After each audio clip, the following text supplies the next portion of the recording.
Con nosotros tenemos hoy dos invitados muy especiales. Tenemos con nosotros a la psicóloga Jennifer Ruiz y al pastor David Eduardo Osorio. Bienvenidos al programa Plenitud. Muchas gracias. Leo, muchas gracias por invitarme. Laura, bienvenida. Muchas gracias, Leo. Igualmente, bienvenido. Gracias. Bienvenidos. Muchas gracias. Gracias, Laura. La psicología, ¿qué nos habla de la ansiedad? Es importante definir antes del trastorno de ansiedad, definir el concepto de ansiedad. Ansiedad es una emoción como lo es la tristeza o como lo es la alegría, caracterizada por una preocupación, caracterizada por desosiego, por angustia, pero que cumple una función adaptativa, es decir, ante una situación a la que nosotros nos enfrentamos de alerta o de peligro, exacto, inmediatamente se activa en nosotros esa función adaptativa de la ansiedad. Hablamos de trastorno de ansiedad cuando ya la intensidad y la duración de esos signos y síntomas ansiosos perdura y es prolongada y es su límite es mucho más excesivo, ¿cierto? Y afecta nuestra vida cotidiana, nuestra relación con el otro, entonces ahí sí hablamos de realmente un trastorno de ansiedad. La Biblia, ¿qué menciona sobre qué es la ansiedad, sobre este tema? La Biblia nos habla acerca de la ansiedad, pero la Biblia no nos define en sí el término de la ansiedad porque esa definición pertenece mucho más a la psicología. Pero cuando nosotros leemos el relato bíblico que nos habla acerca de la ansiedad, nosotros vemos de que la ansiedad la padecieron o la sufrieron de alguna manera los hombres y las mujeres que tuvieron una relación con Dios. Y podemos asociar la ansiedad a momentos en los cuales los hombres o las mujeres ven en peligro su vida misma, están corriendo un peligro de muerte, o la vida se ve en peligro dado de que no hay alimento, no hay vestido, no hay techo. Entonces, de alguna manera, los personajes bíblicos sufren ansiedad porque algo vital para la existencia humana les puede estar haciendo falta. Personajes como Elías, cuando tuvo que huir de Jezabel, muy probablemente experimentó la ansiedad porque Jezabel lo amenazó y le dijo que se iba a morir por lo que le había hecho a los profetas de Baal. Y Elías huyó despavorido de Jezabel. También uno puede ver a un Jesús en el huerto de Getsemaní, y yo me atrevería a decir que Jesús en el huerto de Getsemaní vivió todo un mar de emociones que a nosotros como seres humanos nos afectan. Y uno ve que ahí en ese instante, horas antes de subirse a la cruz, Jesús experimenta todas esas emociones. Dentro de ella, la ansiedad fue tanto, ese evento de ansiedad le generó estrés y ese estrés lo puso en un evento que nosotros conocemos como la hematodirosis, que sudó literalmente gotas de sangre. Entonces uno puede decir tranquilamente de que los hombres y las mujeres de Dios, desde Génesis hasta el Apocalipsis, en algún momento de sus vidas sufrieron ansiedad. No necesariamente el trastorno, pero que sí tuvieron eventos de ansiedad. O sea, ustedes y yo podemos estar viviendo un episodio de ansiedad, nosotros podemos tranquilamente recurrir a Jesús y decirle que nos ayude, porque Él se identifica con nosotros en esos momentos tan difíciles. Jennifer, ¿qué síntomas físicos y emocionales presentan la ansiedad? Hablando de los cambios físicos, encontramos entonces sudoración excesiva, hablamos entonces de dificultades para conciliar el sueño, hablamos de tensiones musculares o de pronto parálisis en un momento dado cuando estamos frente a determinada situación. Nos encontramos también con vómito, náuseas, empezamos a somatizar en nuestro cuerpo toda esa ansiedad y esa excesiva preocupación ante determinada situación, ¿cierto? Cuando hablamos de los síntomas emocionales o psicológicos, nos encontramos también pues, con una serie como irritabilidad, el cambio de nuestro estado de ánimo, nos encontramos también en esos síntomas psicológicos con aprensión o ahogo, una preocupación constante y permanente en nosotros, dificultades para conciliar el sueño, encontramos también dificultades para la concentración, la memoria, y obviamente eso nos afecta en nuestra vida pues, cotidiana, en nuestra relación con el otro, aislamiento. Estos síntomas que presentan la ansiedad, ¿qué tan fácil, son para identificar si nosotros tenemos que acudir directamente a un centro médico o tenemos que ir con un especialista, por ejemplo, en tu caso con un psicólogo, o tenemos de pronto buscar ayuda de un pastor para identificar si realmente yo estoy viviendo más que una ansiedad, un trastorno de ansiedad, o si eso lo podemos identificar fácilmente en nuestras casas, porque es algo que nos sirve a nosotros conocerlo, que le sirve a todas las personas que nos están viendo y que nos están escuchando en este momento, para poder identificar si lo que están viviendo es simplemente un episodio de ansiedad o si es un trastorno como tal. Parece muy importante esa pregunta, porque en ocasiones en la cotidianidad nosotros rotulamos a las personas o decimos, es que usted es un trastorno porque tiene un trastorno de ansiedad, o usted es bipolar, o mi hija es bipolar, ¿cierto?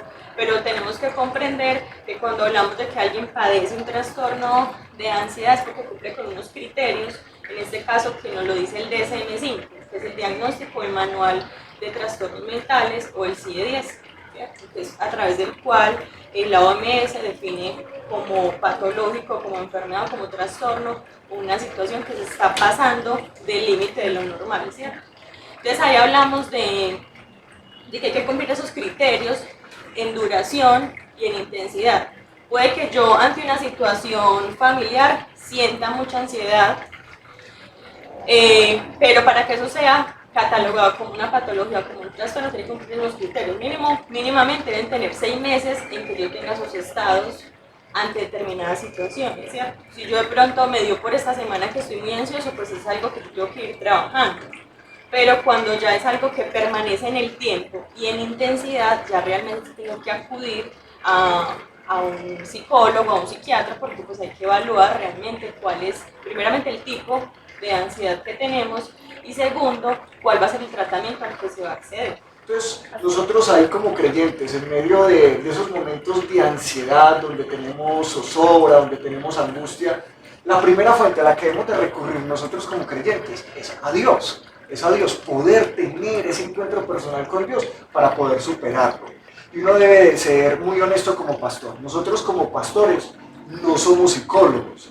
Y en la medida en la cual las personas a nosotros nos supera el evento de ansiedad que la persona está viviendo, lo ideal es remitirlo. Porque, sí, por ética. Porque nosotros no podemos simplemente, y más ahora haciendo uso de la psicología, de las ciencias humanas que Dios ha permitido realizar, nosotros no podemos simplemente a estos trastornos ponerles un pañito de agua tibia o mandar a la gente, no. Vaya, ore y lea 2 salmos y acuéstese a dormir y ya. No, porque yo como pastor no soy quien está viviendo esa ansiedad, esa angustia de la persona. Entonces, todos los hombres de Dios recurren a Él en oración para poder, de alguna manera, que esa ansiedad disminuya. Fortalecerse. Sí, fortalecerse. Y va a disminuir porque nos vamos a apoyar en las promesas de Dios, nos vamos a apoyar en el poder que Dios tiene para traernos una palabra de ánimo, para traernos una palabra de esperanza, para traernos una palabra de consuelo. Hace un momento nos hablabas del trastorno de la ansiedad, pero mencionaste una palabra, y es los tipos. Hay que saber los tipos de ansiedad que se tienen. ¿Cómo es eso de los tipos? Realmente hay muchos trastornos de ansiedad, ¿cierto? Yo acá pues a como hablar un poco de algunos que podrían ser como los más comunes, ¿cierto? Entonces hablamos del trastorno de ansiedad, los extraemos del DSM-5, que es el manual de diagnóstico de trastornos mentales. Ya pues ha tenido como unas modificaciones, entonces ahí encontramos como trastorno de la ansiedad, trastorno de ansiedad por separación. Ese trastorno de ansiedad por separación se da realmente en todos los sentidos, pero más de pronto en niños y adolescentes, cuando en ellos se genera una preocupación excesiva y persistente, cuando son separados de su figura de apego o de ese vínculo que tiene estrecho y cercano con alguien. Pero tiene que persistir en sus síntomas, entonces tiene que persistir un llanto constante, que empiece de pronto a somatizar, mamá, tengo mucho dolor de estómago, dolor de cabeza, cerca de ese evento de separar, ¿no es cierto? Porque la mamá tiene que ir a trabajar o porque tiene que ingresar a un espacio académico. sudoración, vómito, náuseas, daño de estómago, diarrea, ¿cierto? Entonces hablamos de un trastorno por ansiedad, separación, hablando pues de persisten algunos signos y síntomas para poder detectar de que realmente padece, ¿cierto? Hablamos también del mutismo selectivo como un trastorno de ansiedad que da generalmente en los niños cuando el niño en su entorno cercano, con su mamá, papá, hermanos, se comunica, socializa, se relaciona adecuadamente, pero cuando ese chico o ese niño ingresa a un entorno como la escuela, por ejemplo, el niño en ese entorno no pronuncia, no habla, no socializa, no interactúa con sus demás compañeros, se aísla. Ya hablamos entonces de que puede padecer un trastorno de ansiedad. Ya cuando eso persiste en un mes aproximadamente, ya sí es una alerta y una alarma de que hay que empezar a identificar qué es lo que sucede con él, ¿cierto? También hablamos de un trastorno de ansiedad, hablamos de la agorafobia, que es ese temor, esa preocupación excesiva, esa ansiedad a entornos abiertos. Entonces, cuando las personas entran en un estado de ansiedad, cuando están expuestos a transportes públicos como el metro, como buses, a multitudes o conciertos, cuando tiene miedo y se siente vulnerable en un espacio fuera de su casa, de lo que es seguro para él. Entonces, si esa persona accede a espacios abiertos o multitudinales, ahí hablamos de que entonces ya puede estar padeciendo un trastorno de ansiedad, hablando de la agorafobia. También hablamos entonces de otros trastornos de ansiedad cuando hablamos de los trastornos de ansiedad social o las fobias. Entonces, la fobia social es cuando el individuo siente gran preocupación, gran angustia, gran ansiedad y se manifiesta a través de síntomas físicos y emocionales de los que ahorita mencionábamos un poco, al exponerse o a entornos, digamos, sociales, reuniones familiares, espacios de socialización o de interacción. También hablamos de trastorno de ansiedad generalizada cuando el individuo realmente situaciones cotidianas normales que de pronto a ti no te generan esos niveles de ansiedad, cambios físicos, emocionales. Hablamos entonces de que si a mí algo que salir a hacer un mandado, por ejemplo, me genera una angustia permanente y constante, yo no estoy hablando de que puedo padecer un trastorno de ansiedad generalizada, porque no hay un evento específico, sino que la cotidianidad en sí misma genera una preocupación excesiva en mí, ¿cierto? Y también ahí podemos encerrar otros como el trastorno de pánico. El trastorno de pánico es un episodio o una crisis que el individuo presenta en un momento determinado con una duración de 10, 15 minutos y con una manifestación física. Entonces hablamos de sudoración, vómito, náuseas, tensión muscular, dolor de cabeza, sin razón alguna quizás en ese momento, pero que el mayor temor de la persona es a que ese evento, esa situación de pánico vuelva a recurrir. En muchas ocasiones yo creo que en medio de los eventos de ansiedad nosotros nos preocupamos. Nos preocupamos, estamos pensando en algo que todavía no ha ocurrido. Entonces estamos ansiosos por la eventualidad del futuro y no somos capaces todavía de vivir y de disfrutar el presente.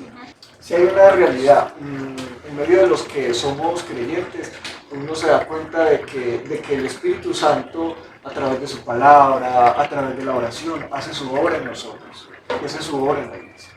Bueno, muchas gracias por sus aportes. Yo creo que tenemos buenas herramientas para comenzar a identificar de qué se trata la ansiedad, cuáles son los tipos de ansiedad, cómo lo afecta, cuáles son sus síntomas. Les agradecemos su visita. Muchísimas gracias, Pastor David Eduardo. Muchísimas gracias, psicóloga Jennifer.